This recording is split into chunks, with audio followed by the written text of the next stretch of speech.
Une explosion de la pauvreté est crainte à Gaza, mais aussi en Cisjordanie. C'est le principal message d'un nouveau rapport des Nations Unies publié ce jeudi.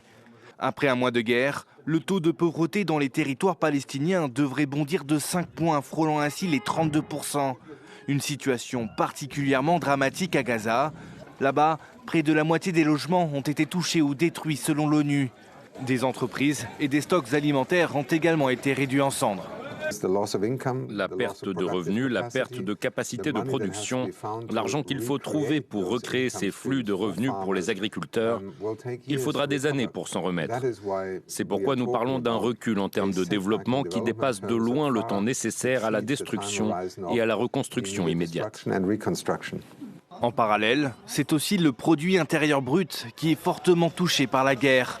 Le taux de chômage devrait également augmenter avec la perte de 180 000 emplois à Gaza et 200 000 en Cisjordanie selon le rapport. L'ensemble de l'économie palestinienne a déjà perdu 4% de son PIB. Si les combats se poursuivent jusqu'à la fin du deuxième mois, la perte s'élèvera à plus de 8% du PIB. Et si cela continue jusqu'à la fin de l'année, nous allons avoir une perte de PIB de 12%. Juste pour vous donner une comparaison, l'Ukraine a perdu 30% de son PIB en un an et demi de combat. Et ces effets dévastateurs ont déjà des conséquences au-delà des frontières.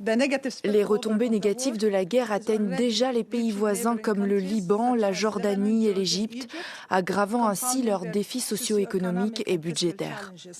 Selon l'ONU, la guerre pourrait faire perdre jusqu'à 16 ans de développement dans la bande de Gaza.